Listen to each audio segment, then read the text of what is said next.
La presidenta de Chile, Michelle Bachelet, como acabamos de ver en nuestra transmisión en vivo, ya ha llegado a nuestro país para participar en el primer gabinete binacional que se llevará a cabo en el Palacio de Torre Tagle, sede de la Cancillería peruana en nuestro país. Tras ser recibida por el ministro de Relaciones Exteriores, Ricardo Luna, cantó el himno nacional de nuestro país durante el acto protocolar, hecho que también realizó cuando visitó Lima en el 2006 y que fue resaltado además por la prensa chilena.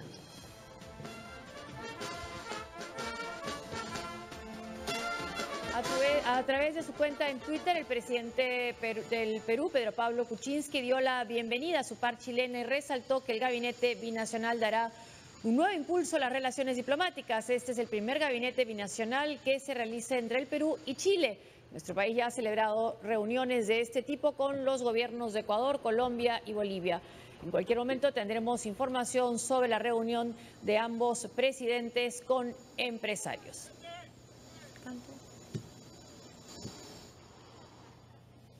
¿Qué tal? Buenas noches, bienvenidos a TV Perú Mundo. Los saluda Josefina Townsend, hoy nos acompaña Francisco Belaunde. Francisco, ¿qué tal?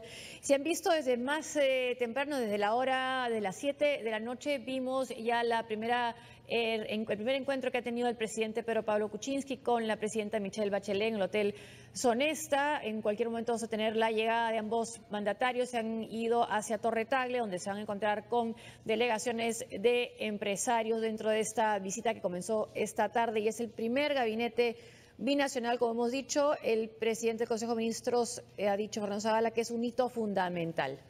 Sí, antes hay que explicar esto de los gabinetes binacionales, que es algo que se ha inspirado de lo que hacen Francia y Alemania, como un gesto de unidad, ¿no?, entre los dos países que han estado enfrentados en una guerra, en varias guerras en realidad, y entonces tiene un objetivo práctico, que efectivamente hay varios temas comunes, pero también un objetivo simbólico que tiene que ver con una declaración de unidad y dejando atrás el pasado.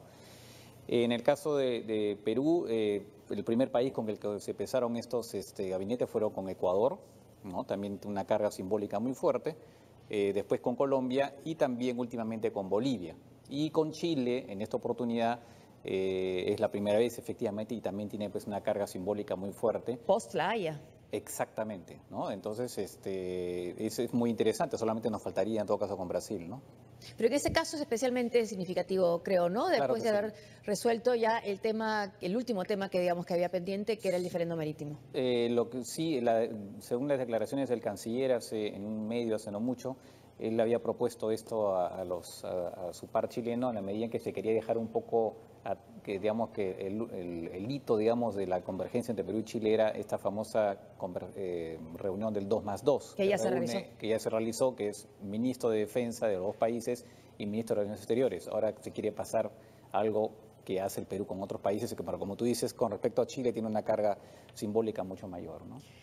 La reunión del gabinete binacional iba a ser en el Cusco inicialmente, ahora ha cambiado, va a ser aquí en Lima. Vamos a estar atentos entonces a cuando lleguen ambos presidentes a la sede de la Cancillería en cualquier momento. Vamos a Venezuela. La vicefiscal nombrada por el Tribunal Supremo de Justicia, Katherine Harrington, intentó ingresar al Ministerio Público esta mañana, mientras que en la sala plena del Tribunal venezolano se decidirá el antejuicio de mérito contra la fiscal general Luisa Ortega. Conflicto de poderes en Venezuela. Este jueves la fiscal general Luisa Ortega denunció que la recién nombrada vicefiscal Katherine Harrington intentó ingresar de forma ilegal a la sede del Ministerio Público. A pesar de exponer sus credenciales para ocupar el cargo, el referido órgano en Caracas le negó el acceso alegando que no existía una notificación oficial de su nombramiento. Veníamos a hacer un equipo de trabajo, a procurar la reflexión de la fiscal general para actuar en pro del país, que tanto lo necesita. Sin embargo, aquí estoy, yo tengo una misión, una función, he sido juramentada para cumplirla. Y vamos a esperar todavía. Yo estoy segura que ella va a pensar un poco mejor, en calma. Para Ortega Díaz, el nombramiento de Harrington por parte del Supremo, afín al régimen, sería arbitrario para Ortega Díaz, ya que anula la primera elección de Rafael González en el cargo. Tras lo ocurrido, la fiscal general se adelantó y denunció al SEBIN y a la GNB de cualquier situación irregular que pudiera ocurrir contra la institución que preside y sus funcionarios. En tanto, el Tribunal Supremo de Justicia convocó a los magistrados de la Sala Plena para este jueves decidir si inicia o no un antejuicio de mérito contra la fiscal general y no en el plazo de 5 días acordado inicialmente. Al cierre de este informe, el diputado chavista Germán Ferrer, esposo de la fiscal general, desmintió que el Tribunal 31 de Control de Caracas haya emitido una orden de aprehensión en contra de Luis Ortega por el impedimento de ingreso de Harrington a la fiscalía. Entonces, el intento de la fiscal nombrada por el Tribunal Supremo de Justicia como vicefiscal al local del Ministerio Público no lo ha podido hacer, ya no es reconocida ni por la Asamblea General ni por la propia fiscal. Además, es el tuit de la fiscal, no se lo podemos volver a poner, habla del SEBIN, la doctora o la abogada Harrington ha sido asesora del Servicio de Inteligencia Bolivariano, muy cercano a este Servicio de Inteligencia del gobierno. Bueno, acá hay pues un enfrentamiento no total entre dos. En realidad, la fórmula del Tribunal Supremo de Justicia está en desacato a la Asamblea. Así es, aún. Exactamente. Pero ¿puede nombrar a un vicefiscal o una vicefiscal del Tribunal Supremo de Justicia? No, pues, o sea, otra vez más. O sea, el está atribuyendo funciones de la Asamblea. Exactamente, se atribuye una función que no le corresponde, que corresponde a la Asamblea. Hay que decir además que en el caso de Catherine Harrington, ella también forma parte de los funcionarios venezolanos sancionados por Estados Unidos. Por temas de derechos humanos, por las manifestaciones de 2014. Exactamente, ¿no? Entonces, es un personaje evidentemente bastante polémico. La pregunta que va a pasar ahora es con el otro tuit de ella que se refiere al SEBIN y también a la Guardia Nacional es ¿qué va a hacer el régimen? O sea, ¿va a intentar desalojarla a ella? ¿Qué va a hacer ella? ¿Se va a trincherar en la fiscalía? Porque evidentemente por ahora ella está ahí y no ha dejado entrar a la vicefiscal, pero ¿qué va a pasar mañana? ¿Qué va a pasar en los próximos días? Eso es lo que no sabemos que podría pasar, ¿no? Porque además, sabiendo lo que ha pasado con la Asamblea Nacional, donde ha habido esta violencia generada por estos colectivos chavistas, ahora se puede esperar cualquier cosa, no vaya a ser que de repente hagan una incursión también por el lado de la fiscalía, ¿no? Bueno, ya un diputado del acusado del gobierno, del acusado de insanidad mental, ¿no? Y ahora la fiscal, bueno, la nombrada por el Tribunal Supremo como vicefiscal, la abogada Harrington ha dicho que lo piense mejor, que piense con calma, ¿no? También sí, claro, probablemente tratando de acreditar esa tesis, ¿no? La oposición marchó nuevamente con dirección a la sede del Tribunal Supremo de Justicia, a poco de cumplir 100 días protestando en las calles. Nuevamente fueron emboscados por las fuerzas de seguridad camino a la sede del Poder Judicial. La represión llegó hoy hasta los establecimientos públicos. Clientes del centro comercial Sambil, ubicado en el municipio capitalino de Chacao, denunciaron que miembros de la policía lanzaron bombas lacrimógenas dentro de las instalaciones donde se resguardaban de los ataques que hubo en esos instantes en los exteriores. Mientras se producían estos actos violentos en Caracas, en la región de Guayana, en una central hidroeléctrica, el presidente Nicolás Maduro y su esposa Cilia Flores sostenían un encuentro con los candidatos a la Asamblea Constituyente. Durante el encuentro no faltó la música y el baile.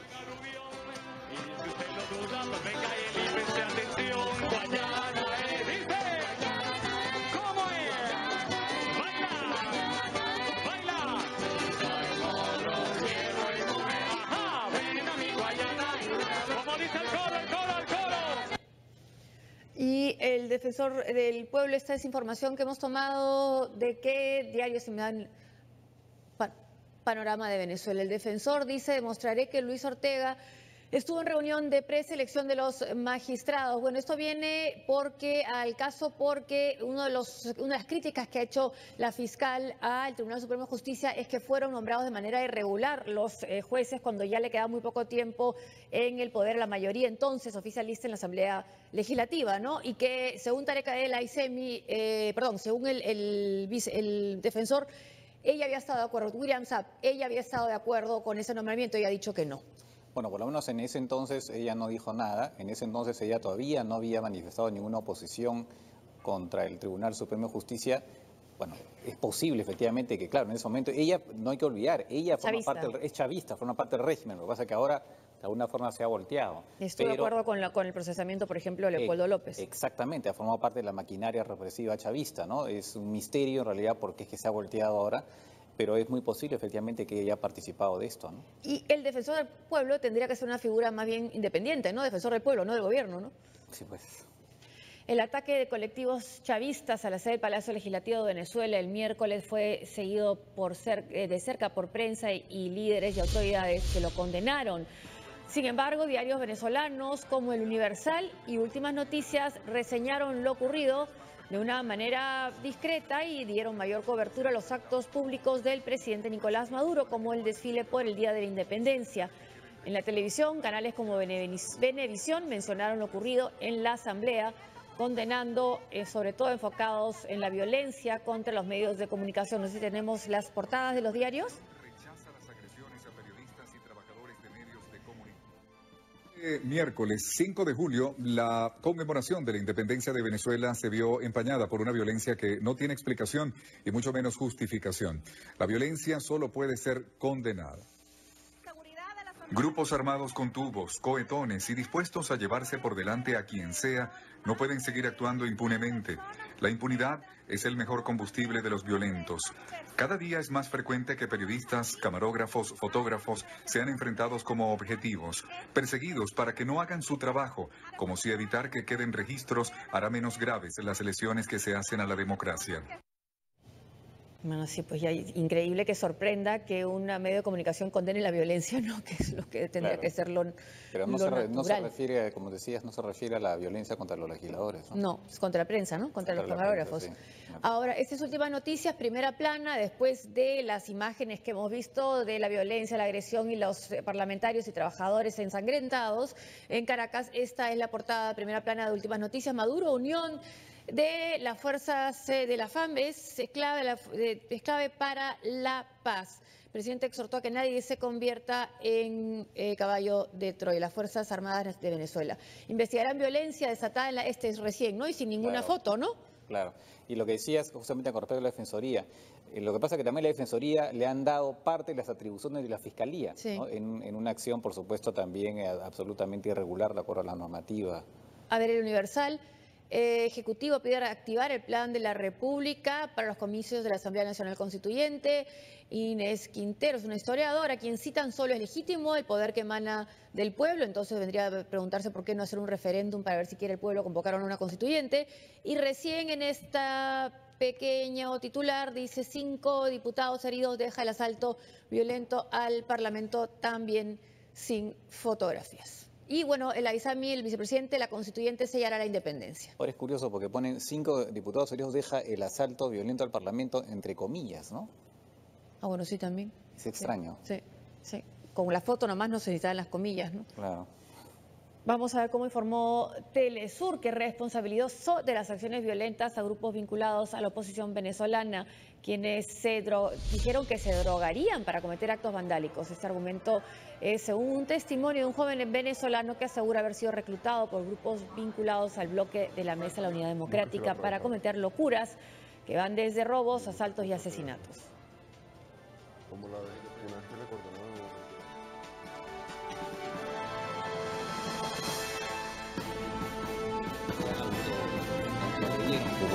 Se autosecuestraron y se autoagredieron. Carteles con el rostro de Óscar Pérez y el mensaje de Se Busca aparecieron en postes y paredes de las calles del estado de Zulia. El piloto que a bordo de un helicóptero sobrevoló las instalaciones del Ministerio del Interior y Tribunal de Justicia es buscado intensamente por funcionarios del Cuerpo de Investigaciones Científicas, Penales y Criminalísticas por el cargo de atentado terrorista por lanzar 4 granadas a las sedes públicas de Caracas. La iniciativa de la delegación de Zulia para encontrar a Pérez ha sido replicada en otras partes de Caracas.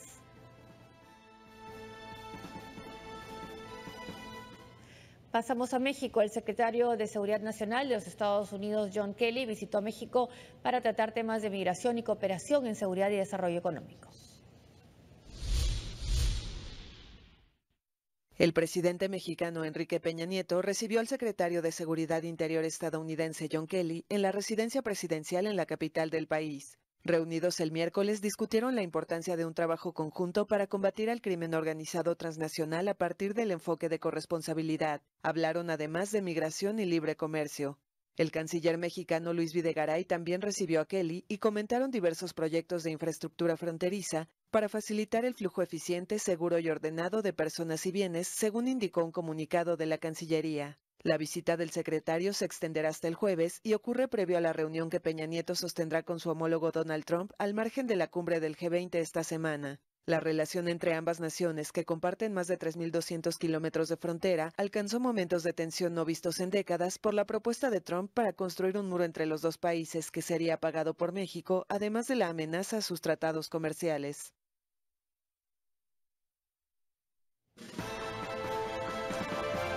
Y al volver, este es Hamburgo, horas antes del inicio del G20. Además, Donald Trump y su reacción frente a las acusaciones de Rusia en las elecciones estadounidenses.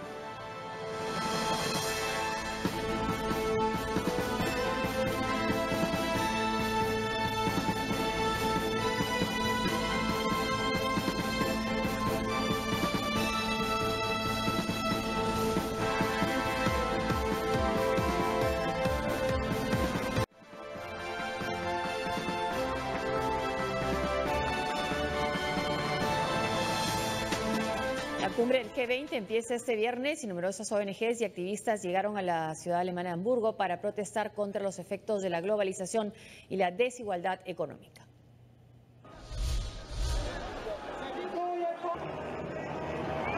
El infierno se apoderó de Hamburgo. Haciendo eco al lema de la movilización contra la globalización y la cumbre G20, los manifestantes protagonizaron numerosos actos vandálicos con la colocación de barricadas.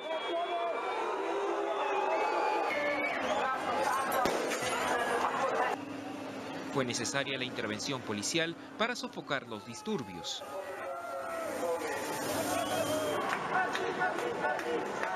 Otros miles de manifestantes anticapitalistas procedentes de Suiza llegaron a la ciudad por la vía férrea para celebrar una cumbre alternativa que congregará a cerca de 100.000 activistas. La ONG Oxfam se sumó a las protestas a través de la sátira a los jefes de Estado y de Gobierno que participarán en el certamen.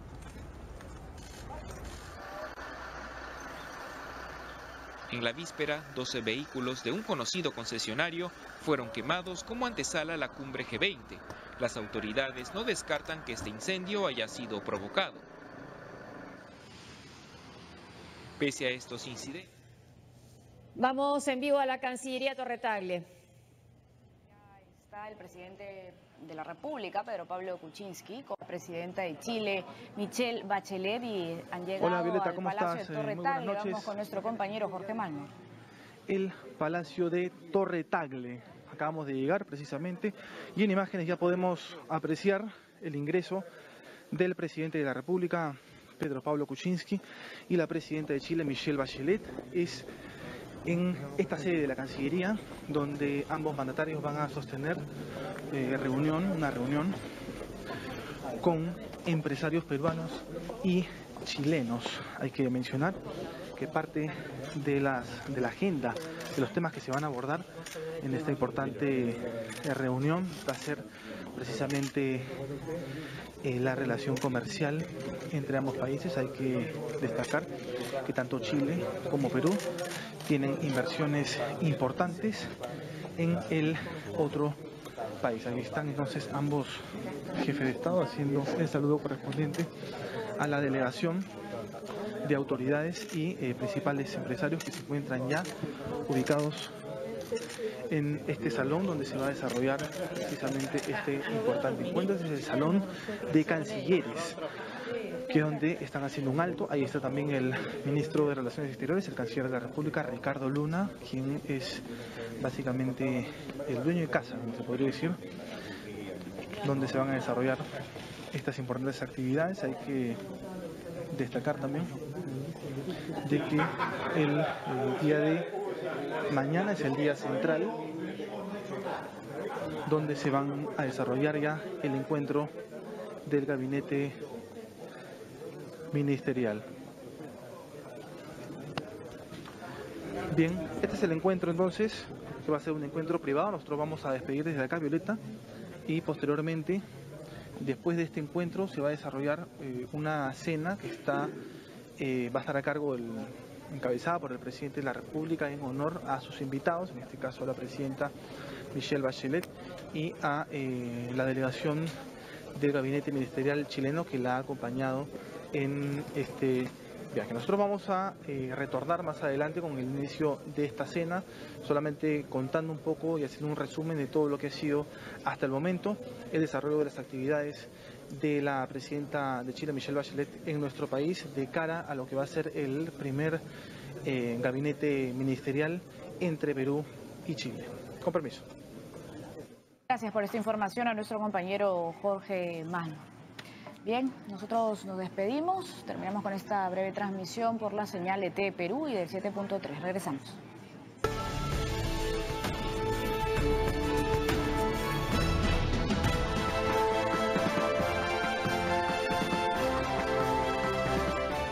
Era la llegada de la presidenta Michelle Bachelet y el presidente Pedro Pablo Kuczynski de nuestro país al Palacio de Torre Tagle para encontrarse con empresarios dentro de que es parte de las actividades del primer gabinete binacional que se celebra mañana aquí en Lima entre Chile y el Perú.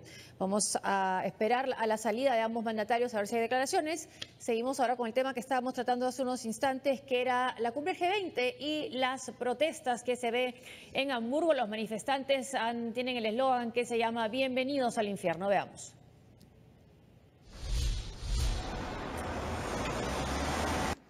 Como antesala a la cumbre, la anfitriona, la canciller Angela Merkel, ofreció una conferencia de prensa y descartó ser mediadora en el encuentro que sostendrá Donald Trump con su par ruso Vladimir Putin en temas polémicos como la crisis en Ucrania o la guerra en Siria. No, tenemos claros los puntos de vista, incluyendo, por supuesto, en Ucrania, donde estamos tratando de encontrar soluciones. Pero mi papel no es ser mediadora. Quiero contribuir a encontrar soluciones a estos problemas. Sabemos que estamos enfrentando grandes desafíos en Siria y espero que las conversaciones aquí proporcionen una solución.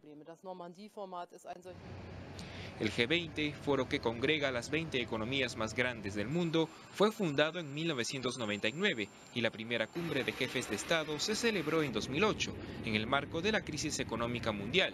En esta ocasión, los líderes abordarán temas como el cambio climático, el terrorismo yihadista y la inmigración.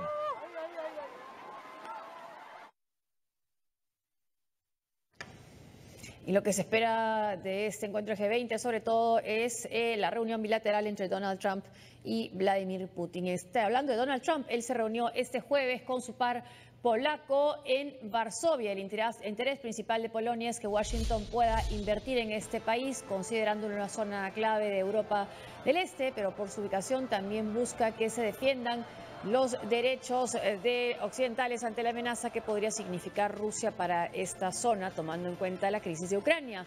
Trump ofreció un discurso nacionalista ante una multitudinaria audiencia en la Plaza Krasinski, en la que manifestó su compromiso con la OTAN, así como la protección de Occidente y sus aliados, y habló también de los valores de Occidente. Vean, escuchemos. Ahora, entre los miembros más comprometidos de la alianza de la OTAN, Polonia ha reanudado su lugar como una nación líder de una Europa fuerte, completa y libre.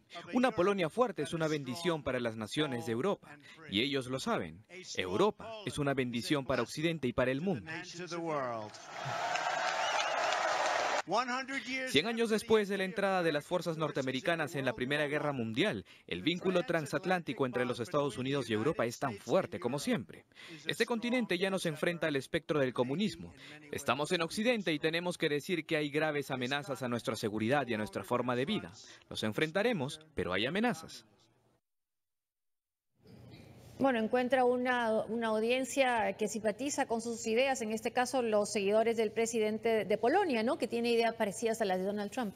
Claro, en Polonia está gobernando el partido Derecho y Justicia, que es un partido ultraconservador, que tiene una posición incluso que choca con la Unión Europea, Incluso también en estos momentos la Unión Europea está sometiendo a Polonia a un procedimiento que puede derivar una sanción por una cuestión de que tiene que ver con la separación de poderes, porque había un copamiento por parte del gobierno polaco del Tribunal Constitucional. Entonces, Polonia además tiene un discurso antirrefugiado y también choca pues, en general con la Unión Europea. Por lo tanto, este viaje de Donald Trump ha sido visto casi como también como una continuación de la actitud de Donald Trump digamos, crítica respecto de la Unión Europea, ¿no? Y gasta lo que Donald Trump dice, pues que se debe gastar. Bueno, el compromiso, ¿no? En defensa sí gasta 2% de su presupuesto. Lo que pasa es que Polonia efectivamente es un país que está sumamente preocupado por lo que, digamos, por lo que sucede en Rusia. Tradicionalmente ahí está pues esta confrontación entre Rusia y Polonia,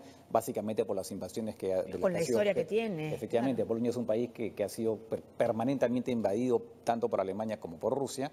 Pero en estos momentos, obviamente, quien preocupa a Polonia es Rusia, ¿no? Y entonces, por eso se entiende también este discurso tan crítico de Rusia por parte de Donald Trump. En este caso es crítico, pero después vamos a ver que con el tema de la participación de Rusia en las elecciones estadounidenses no fue tan crítico. No fue tan crítico. Fue lo que podemos comentar. Pero ahora vamos ahí, esa es la ceremonia, ha habido el encuentro entre los presidentes de Polonia y las respectivas primeras damas, y eso fue lo que sucedió, no sé si se puede volver a poner, no se sabe si involuntariamente pasa de largo la primera dama polaca y saluda primero a Melania Trump. Bueno, puede ser que primero saluda a las señoras, pero la cara de Trump es, sí, bueno, de sorpresa por decirlo.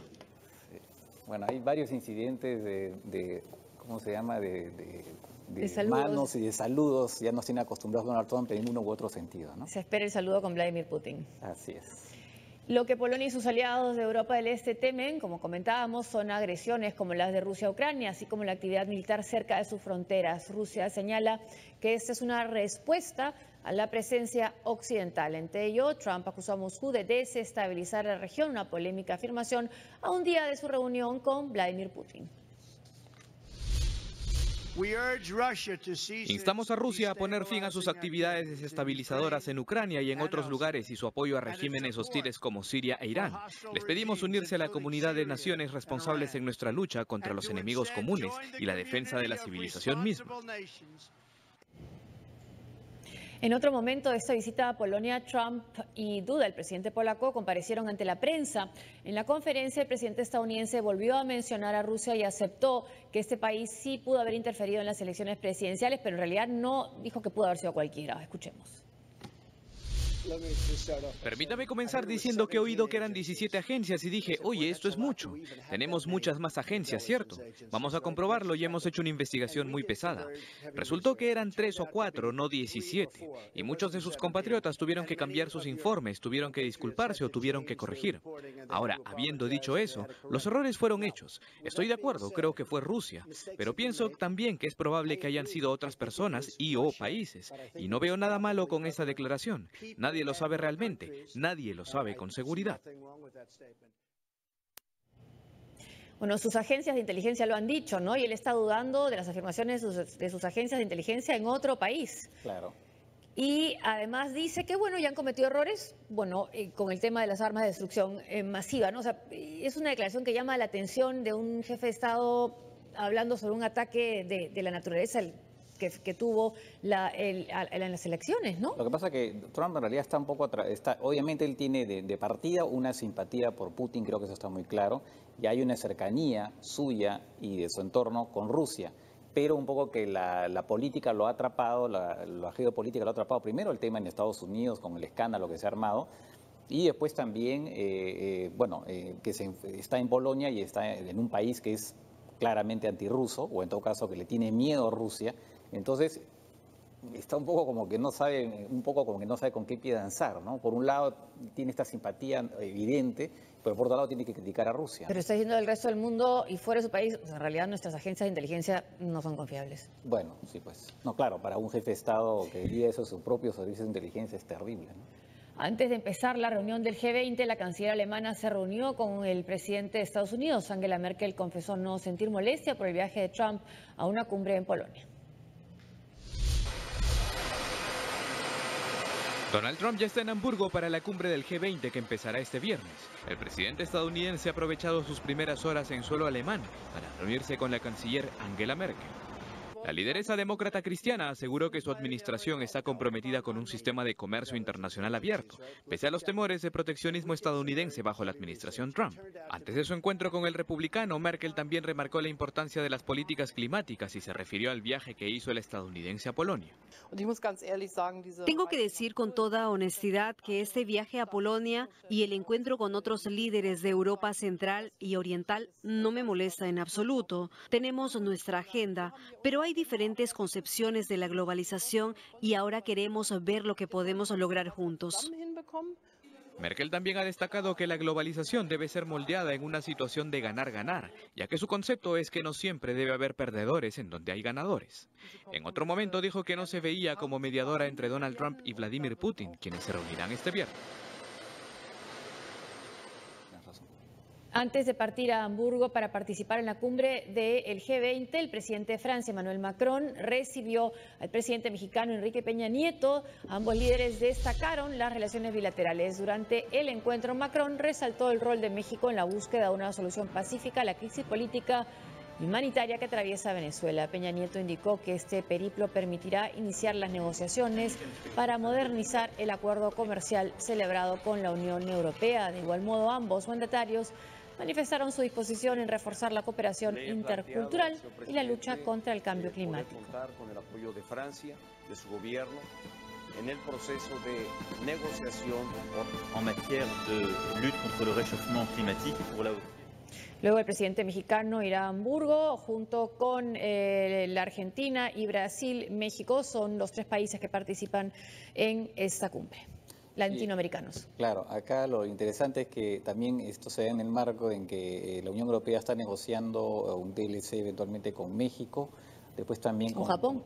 Bueno, con Japón, con Mercosur, o sea, la Unión Europea está marcando claramente, digamos, su talante a favor del libre comercio. Porque son 19 países más la Unión Europea, los miembros del G20. Sí, así es, así es. Una pausa y al volver.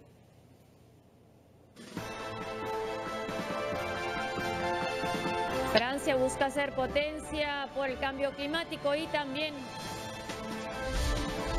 Corea del Norte celebra el lanzamiento de misil intercontinental.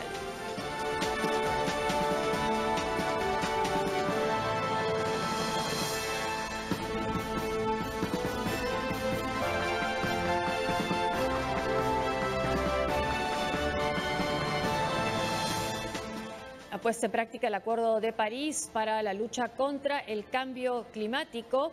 Es uno de los temas que ha sido tocado o conversado entre el presidente del Banco Mundial, Jim Yong-kim, y el presidente de Francia, Emmanuel Macron. Será uno de los temas a discutir en la cumbre del G20.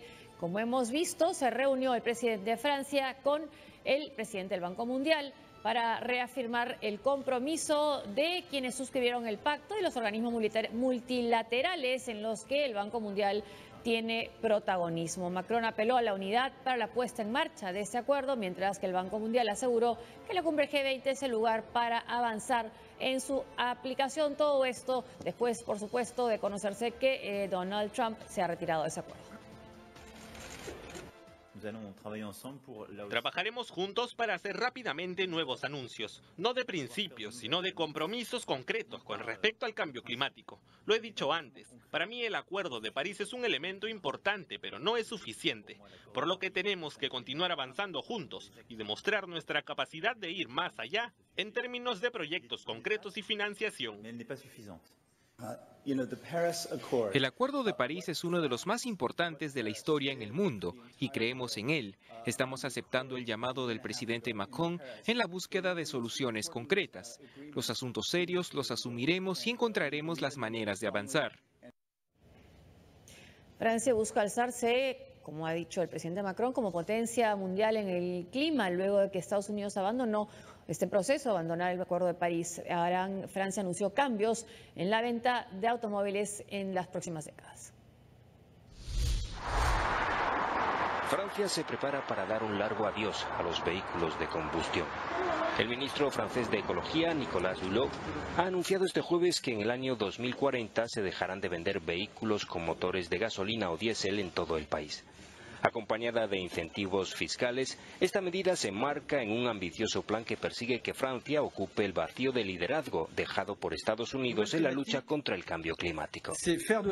Un nuevo tema es hacer de Francia el número 1 de la economía verde, decía Hulot, y que el Acuerdo de París sea una oportunidad para la creatividad, la innovación y el empleo.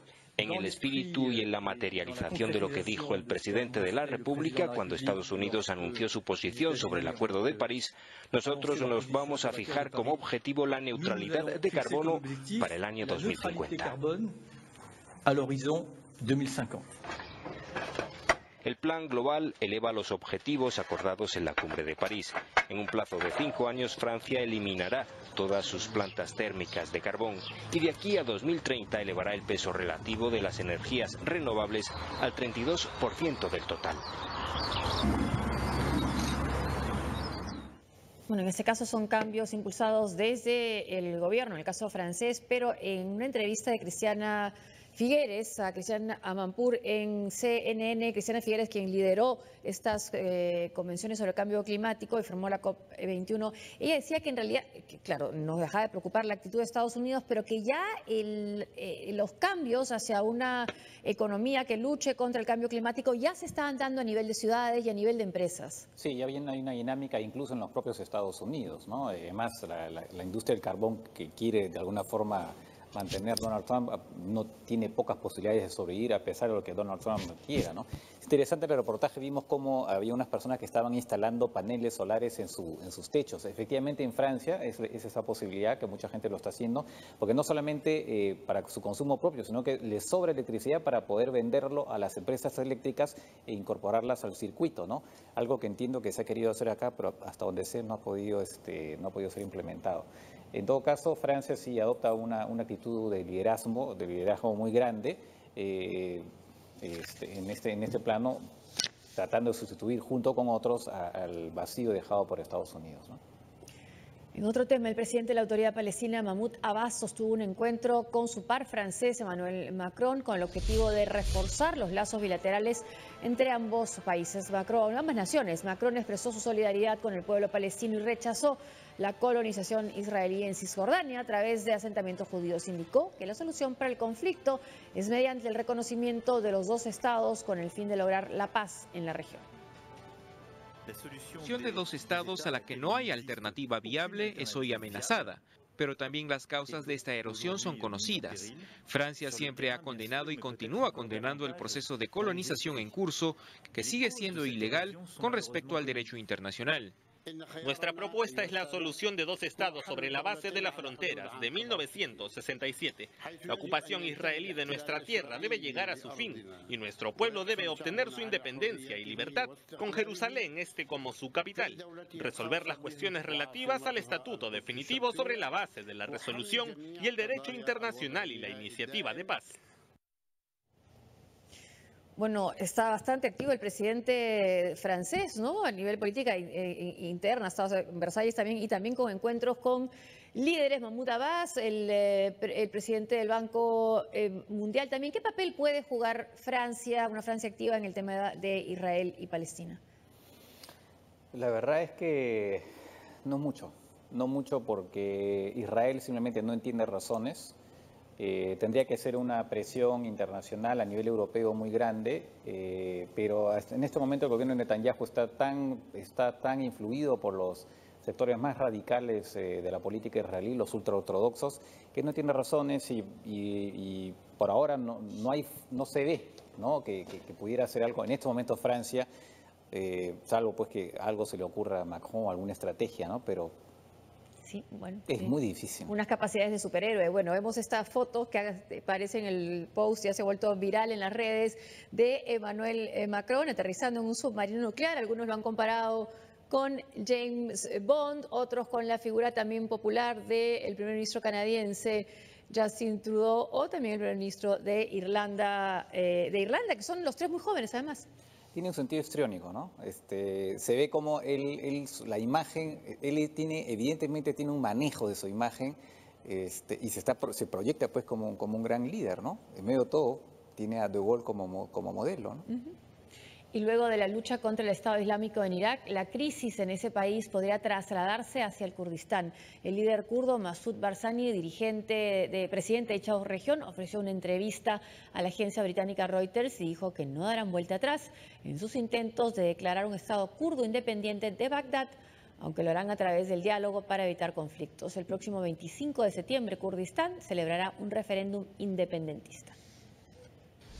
Por 14 años hemos estado esperando y hemos estado discutiendo esta asociación, pero siempre hemos dicho que no es un buen momento o no es un momento aceptable. Así que mi pregunta es, ¿cuándo llegará ese tiempo? No creo que nadie pueda oponerse a la gran oleada de la población de Kurdistán cuando ellos decidan su propio destino. Tal vez habrá algunos intentos de frustrarlo, pero haremos todo lo posible para que eso no suceda. Una pausa y al volver, el recuerdo de Frida Kahlo cuando se cumplen 110 años de su nacimiento.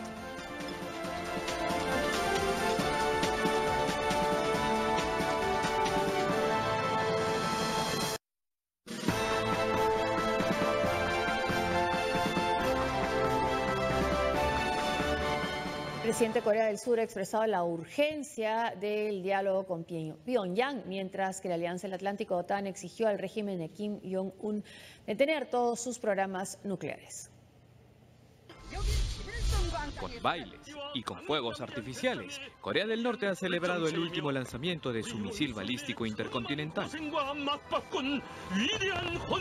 Las imágenes de la multitudinaria manifestación fueron difundidas por la televisión estatal norcoreana y forman parte de la propaganda que podría inflamar aún más la situación en la península. Pese a ello, el presidente de Corea del Sur, Moon Jae-in, aseguró que el diálogo es más urgente que nunca. Además, remarcó la necesidad de un acuerdo definitivo para establecer la paz en esta región. Permítame dejar en claro algo. No queremos el colapso de Corea del Norte. No perseguimos ninguna forma de unificación al absorber Corea del Norte. No queremos una reunificación artificial. A decir de Moon, su administración tiene como objetivo resolver de manera integral los problemas de la península con una completa desnuclearización y la creación de un régimen de paz. Pero para ello necesitan apoyo de la comunidad internacional. La cuestión norcoreana también profundiza las diferencias entre Estados Unidos y Rusia.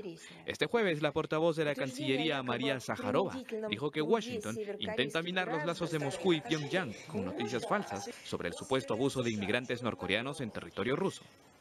La vocera de Exteriores aclaró que la presencia de trabajadores migrantes de Corea es parte de un acuerdo intergubernamental de 2007, que es legal y no viola resoluciones del Consejo de Seguridad. Por su parte, la Alianza del Atlántico, OTAN, advirtió a Pyongyang que detenga todos sus programas nucleares y de misiles. La declaración fue en presencia del primer ministro japonés Shinzo Abe en Bruselas, quien participará en la cumbre G20 de Hamburgo, en donde también se abordará este asunto. Actores como Jackie Chan y Donnie Yen son solo algunas de las 32 celebridades que aparecen desde el 1 de julio antes de cada película en los cines de China como parte de un cortometraje del gobierno que busca realzar los valores del socialismo, armonía, Estado de Derecho e igualdad. El video de 3 minutos y medio titulado La gloria y el sueño, nuestro sueño, que produce el brazo encargado del área de comunicaciones de Pekín, estará vigente hasta el comienzo de la próxima edición del Congreso del Partido Comunista Chino.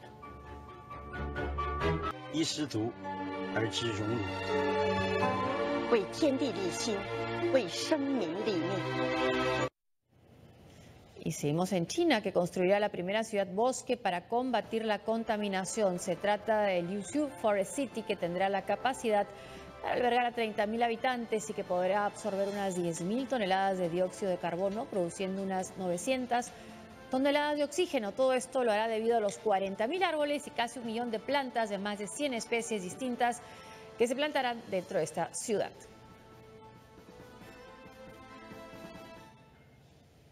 Un día como hoy, hace 110 años, nació Frida Kahlo. Algunas de sus obras volvieron a México para una muestra excepcional, luego de haber recorrido varios países del mundo.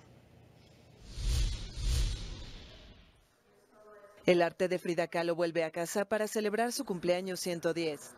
Tras un largo recorrido por Rusia, Seúl o Estados Unidos, 36 obras serán exhibidas en la capital mexicana como parte de la exposición Me pinto a mí misma, que incluye retratos, autorretratos, dibujos y fotografías. Y pensamos que era un buen propósito mostrarle a la gente cómo ella a lo largo de su vida fue construyendo esta imagen, no solamente de ella como persona y como personaje, sino también cómo fue desarrollando su obra plástica. Me pinto a mí misma porque soy lo que mejor conozco. Es la frase de la pintora en la que se inspira la muestra que podrá ser vista por 3 meses desde el jueves en el Museo Dolores Olmedo. Tiene un valor universal que es el sentimiento, ¿no? Y que todos los seres humanos podemos encontrarnos ante la felicidad, el dolor, el amor, y esos valores que son universales son los que finalmente causan fascinación en todo este público que se acerca a ver la obra de Frida Kahlo. El museo ya trabaja con diferentes instituciones de 7 países que han solicitado llevar la obra de Kahlo. Hasta aquí el programa, gracias por acompañarnos, gracias Francisco, hasta mañana.